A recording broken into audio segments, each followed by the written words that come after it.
Rebecca Cole had built a quiet life in Blackwood, Texas, or at least the closest thing to quiet a former Marine sniper could have. The town was the kind of place where time seemed to move slower, where everyone knew each other's names, and where tragedies were supposed to be small, manageable things: a lost dog, a failed crop, a broken heart. But the night the lights came, Rebecca learned that some tragedies didn't fit inside small towns. She had just finished tucking her 10-year-old son, Jacob, into bed when the air changed. A low hum, like the charge before a lightning strike, filled the house. The windows trembled. The porch light flickered. Rebecca's instincts, honed by years of combat, kicked in, and she reached for the pistol she kept by the nightstand. By the time she reached the back door, Jacob was already outside. His small figure stood frozen in the yard, bathed in an eerie silver glow. Above him, the sky churned with impossible lights, circles within circles, shifting and pulsing like a living thing. The air smelled metallic, electric, wrong. Rebecca called his name. He didn't move. She ran, but before she could reach him, a blinding flash swallowed the world. And then he was gone. The only thing left was a perfect, blackened circle on the ground where he had stood. The sheriff and his deputies searched for 3 days before calling it a runaway case. No signs of forced entry. No evidence of struggle. "Kids leave all the time, Rebecca," the sheriff had said, though the pity in his eyes betrayed his words. "Maybe he just wandered off." But she knew her son. He wouldn't wander off. And no human could vanish like that. When they stopped looking, she didn't. Rebecca scoured Jacob's room for any clues she might have missed. His bed was still unmade, his sneakers half tucked under the dresser, his favorite book, The Stars Are Ours, left open on his desk. But it was his sketchbook that made her stomach turn. Page after page, he had drawn the same figures, tall, gaunt shapes with elongated eyes that burned an unnatural blue. Some stood alone. Others reached out with long fingers toward a boy that looked unmistakably like Jacob. Then there were the symbols.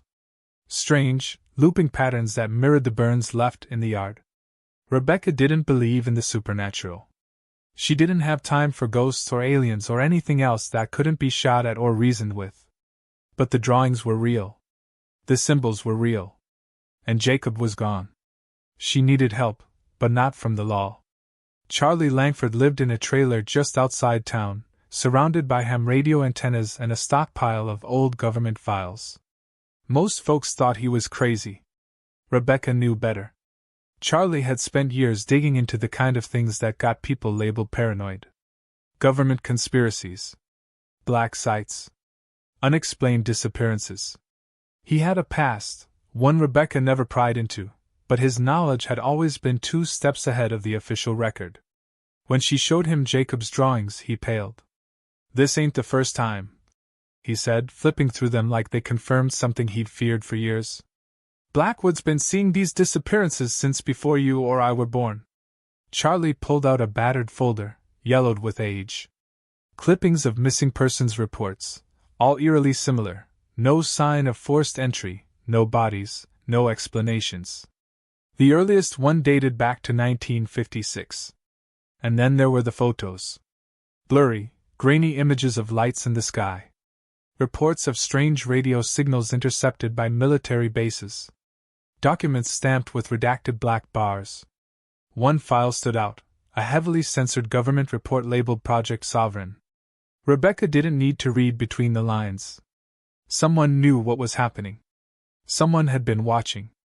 She clenched her fists, her body rigid with controlled fury. "Tell me where to start." Charlie hesitated.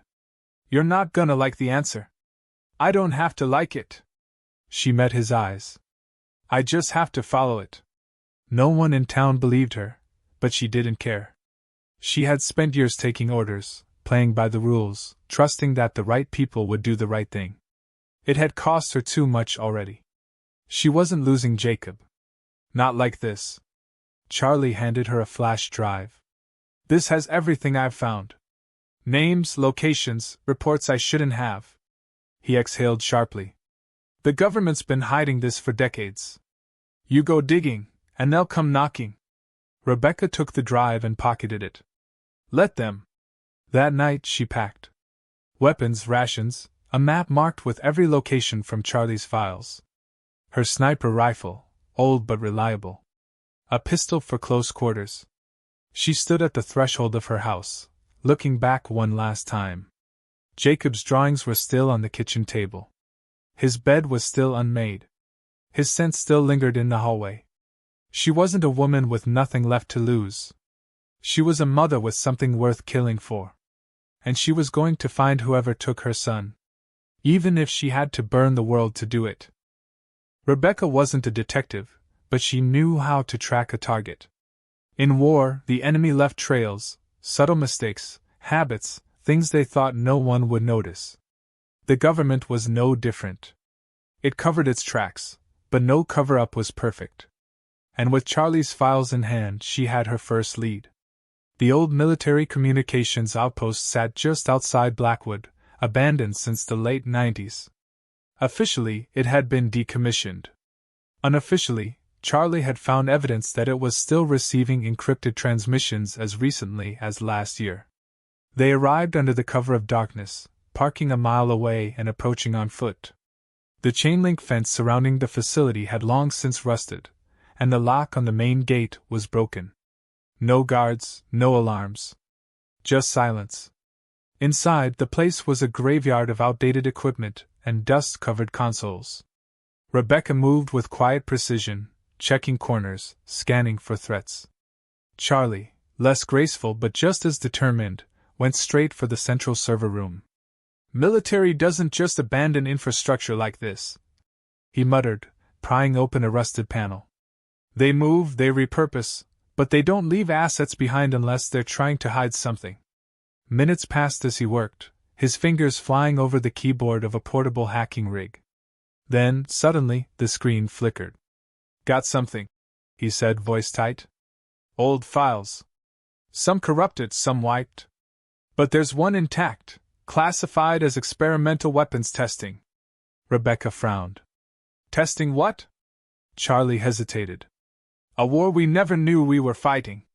The document was a report from 1987, detailing an encounter between a U.S. military squad and an unidentified force in the Nevada desert. The squad had been wiped out within minutes, no bullets fired, no bodies left behind. The only survivor had been found wandering aimlessly, speaking in an unrecognizable language. Rebecca scanned further. The same word kept appearing in the debriefing notes. Sovereigns. At the bottom of the report was a set of coordinates. She pointed to the screen. That's where we're going. Charlie looked at her like she was insane. Rebecca, this place is a classified black site. It's either buried under 20 feet of concrete or still active. Either way, you walk in there, you're making yourself a target. She secured her rifle strap. Then I'll make sure I shoot first. 200 miles west, deep in the desert, the facility stood exactly where the report had said it would. A steel bunker, half buried in rock, surrounded by the kind of emptiness that made people disappear without questions. Rebecca scoped the entrance from a ridge, counting the cameras, the security checkpoints. Whoever still operated this place wasn't advertising it, but they weren't leaving it unguarded either. She waited for nightfall before making her move. Slipping past the first perimeter was easy. Old habits from the war came back fast. The cameras had blind spots, the patrol routes were predictable. Within minutes she was inside, weaving through a maze of empty corridors. Then she saw the walls. They were covered in claw marks. Deep, jagged grooves in solid steel. Something had torn through this place like a wild animal, except no animal left behind scorch marks in the shape of symbols she had seen before. Jacob's drawings. A recording device lay half buried in debris. She picked it up, pressed play. Static. Then a voice, weak, desperate. They hear you when you think. If you're listening, it's already too late. The recording cut off. Rebecca gripped her rifle, pulse steady. She had been in worse places. But something about the stillness here felt wrong, like the air itself was watching. Then she heard it.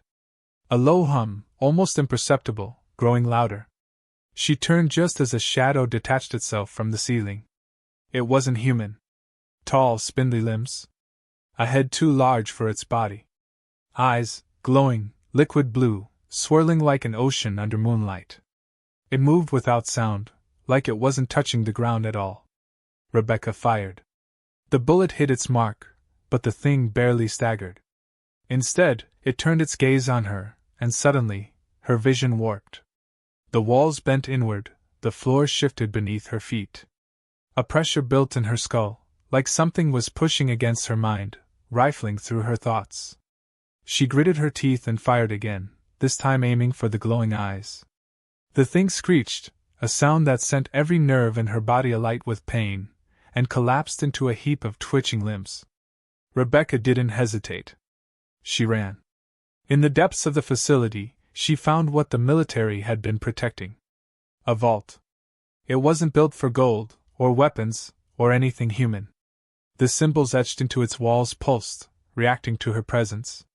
At its center, resting on a metal pedestal, was an artifact, smooth, dark, the same impossible material as the marks in her backyard. It vibrated, as if alive. She grabbed it. The moment her fingers closed around it, the room changed. A flash, images flooding her mind. Planets burning. Ships descending like locusts.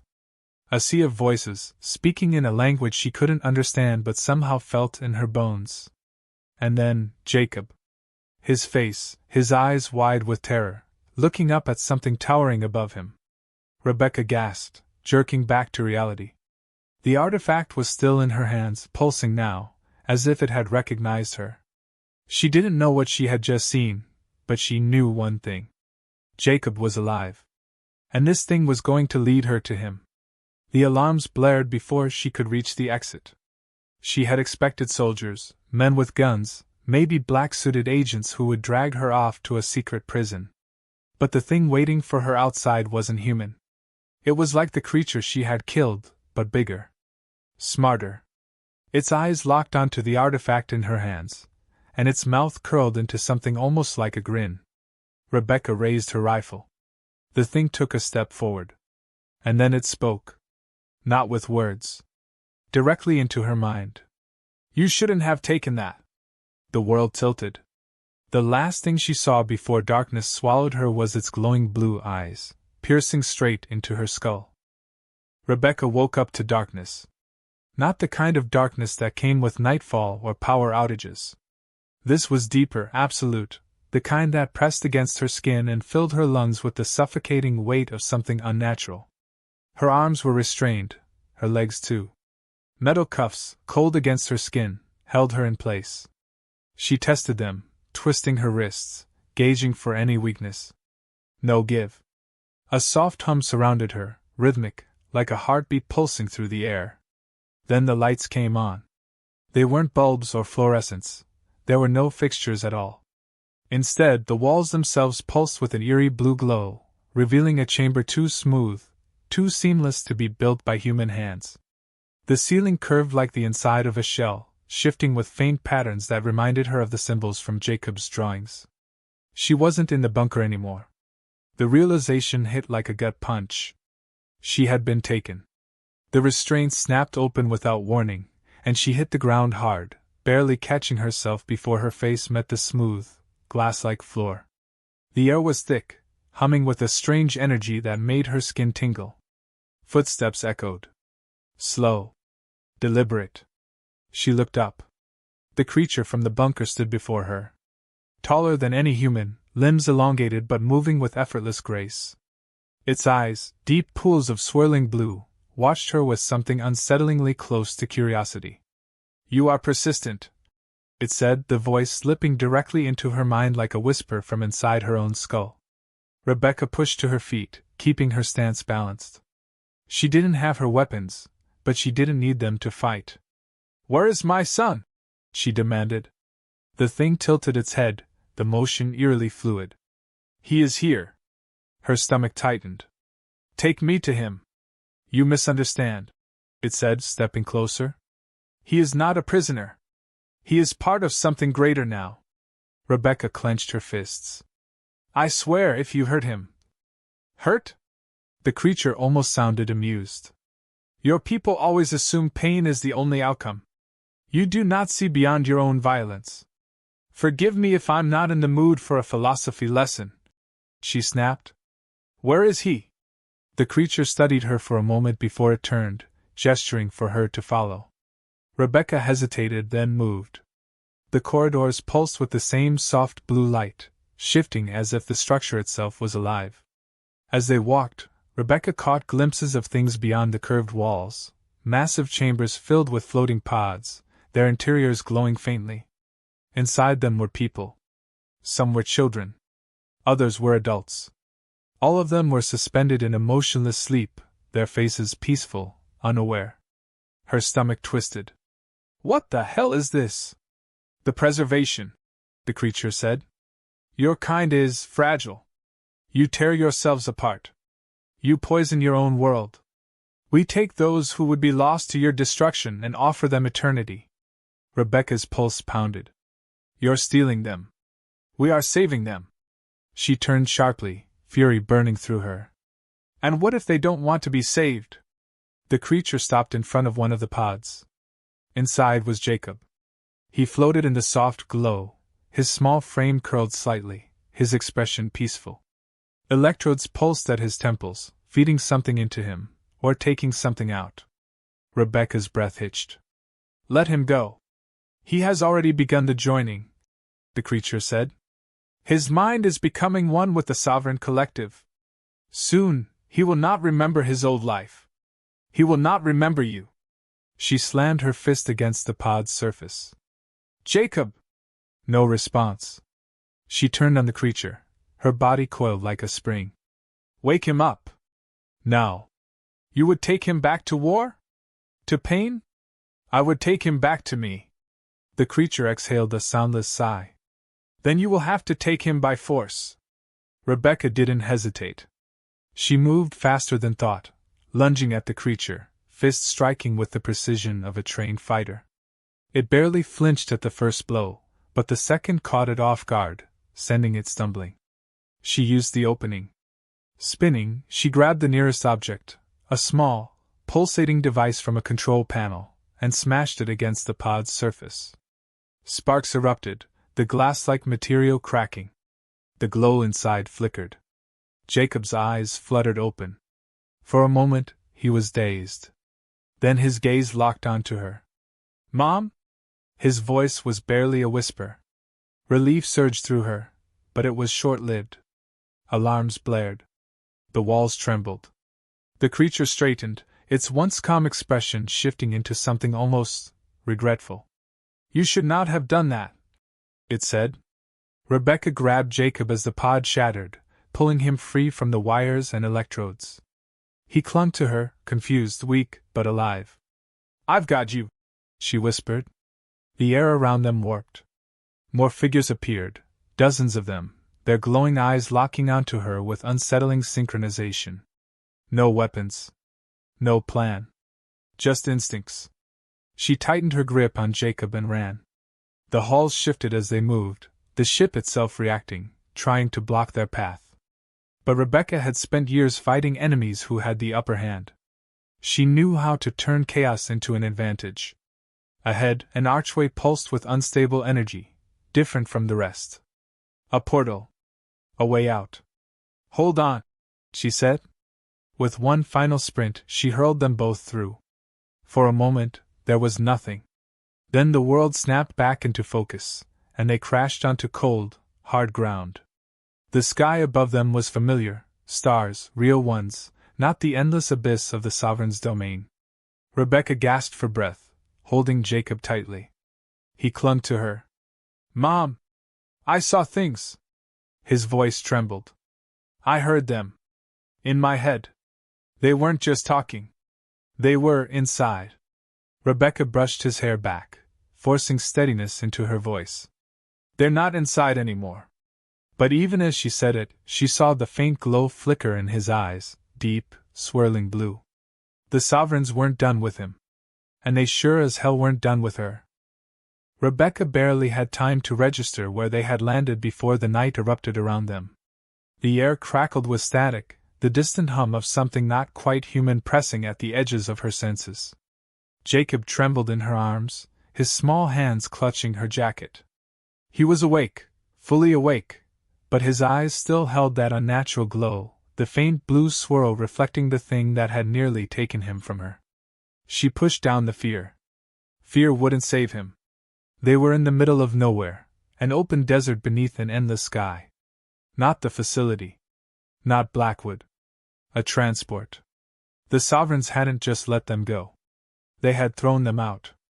The realization came a second too late. The ground beneath them trembled.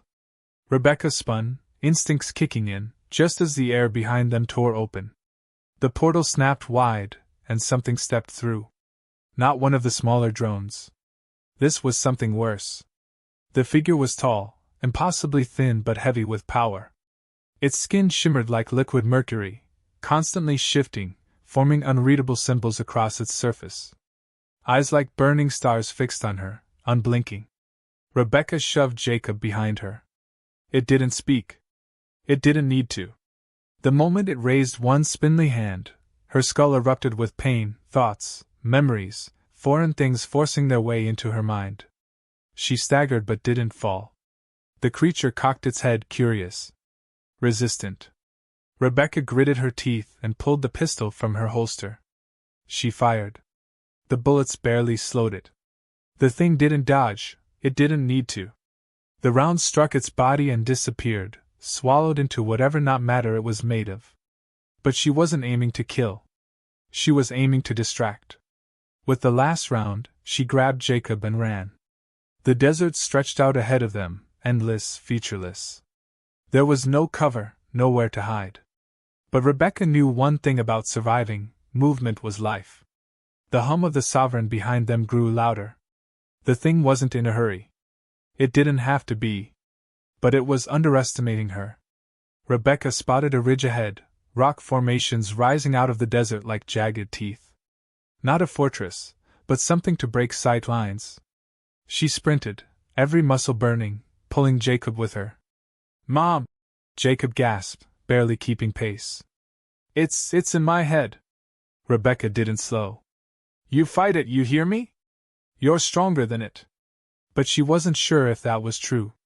Jacob wasn't just a hostage anymore. The Sovereigns had done something to him. And she had no idea how much of him was still hers. The ridge was close now. Almost there. Almost.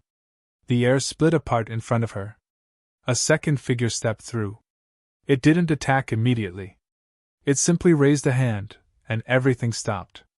Rebecca felt it like a weight in her chest, her own body betraying her, locking her in place. Her limbs wouldn't respond. Her breath came in ragged gasps, but she couldn't move. Jacob wasn't affected. He staggered forward, blinking, looking between her and the towering figures. "Mom?" His voice was small. Scared. The first Sovereign's eyes burned brighter. "He is ours now." Jacob let out a strangled cry, clutching his head. The glow in his eyes flared. Rebecca fought against the invisible grip, muscles straining. The Sovereigns weren't just holding her, they were showing her something. Memories that weren't hers. Visions of worlds burning. Of civilizations reduced to dust, not by war, but by something deeper. By forgetting. The Sovereigns didn't conquer. They assimilated. One mind, one purpose. No conflict, no suffering. A galaxy remade in their image. Rebecca refused. She focused all her will, her training, her sheer rage, and forced herself to move. The pressure cracked, just for a second, just enough. She lunged. With everything she had, she tackled Jacob, breaking the connection between him and the Sovereigns. He gasped, the glow in his eyes flickering. She didn't let go. "You are not them, Jacob." She gripped his face, forcing him to look at her. "You're my son. Fight." For a terrible second, she saw the struggle on his face. His small hands gripped her arms, nails digging into her skin. Then the glow in his eyes snapped, like a string pulled too tight finally breaking. Jacob screamed. The sound wasn't human. It wasn't his. It was theirs. and then it rippled outward. The world shook. The sovereigns recoiled, their shifting bodies flickering, distorting. The hum in the air collapsed into silence. Jacob gasped and collapsed into her arms, shaking. Rebecca didn't question it. She picked him up and ran. The sovereigns didn't follow. She didn't know why. Maybe they were recalibrating. Maybe they had lost control. Maybe they were afraid. She reached the ridge, her breath ragged, heart hammering against her ribs. She set Jacob down gently, checking his face, his pulse. His eyes were clear. But he looked at her with something deeper than fear. "Mom," he whispered. "I can still hear them." Rebecca exhaled slowly, pressing a hand to his cheek. "But they can hear you now too, can't they?" Jacob hesitated, then nodded. Rebecca tightened her grip on him, staring out into the endless desert. They had won. For now. But the war? It was just beginning. Rebecca sat in the dim motel room, staring at the flickering neon light outside. The hum of the vacancy sign buzzed in her ears, but her focus was on Jacob. He lay curled on the bed, exhausted, his breathing slow and steady. He looked like a normal 10-year-old boy. But he wasn't. She had seen it in his eyes, the echoes of something vast, something alien, still lingering in his mind. He didn't speak of it, not yet, but she knew. The sovereigns hadn't just taken him. They had changed him. Charlie sat across from her, hunched over a battered laptop. The screen cast sharp angles across his face, his expression tight with unease. "They're already scrubbing it," he muttered. "Satellite data, police reports, hell, even the military logs. It's like none of this ever happened." Rebecca wasn't surprised. The government had always been good at making things disappear. Jacob stirred. His eyes fluttered open, and for a moment, just a fraction of a second, Rebecca saw the glow. Faint. Barely there. But there. He sat up slowly, rubbing his face. "Are they coming back?" Rebecca didn't answer right away. Charlie looked between them, exhaling sharply. "They don't need to," he said. "They never left." Rebecca clenched her fists. They could hide the evidence. They could erase the records. But they couldn't change what she had seen. Or what Jacob had become. There was no going back to normal. Not after this. She had spent years trusting the system. Trusting that the right people were out there, fighting the battles that needed to be fought. But the system didn't care. If she wanted to keep Jacob safe, if she wanted to stop this from happening again, she couldn't sit back and wait for someone else to do it. She had to be the one to fight. Rebecca didn't know how deep the sovereign's reach went. She didn't know if she had already drawn too much attention. But she knew one thing. She was done waiting. The weapons were laid out on the motel table. Her rifle, extra ammo, a few makeshift explosives Charlie had thrown together in an hour. Not much. But enough to start. Jacob watched her silently, his small hands gripping the motel blanket. He wasn't afraid. Rebecca met his gaze. "You ready?" Jacob nodded. "Yeah." The world wasn't safe. Not for them. Not anymore. So Rebecca did the only thing she knew how to do. She hunted.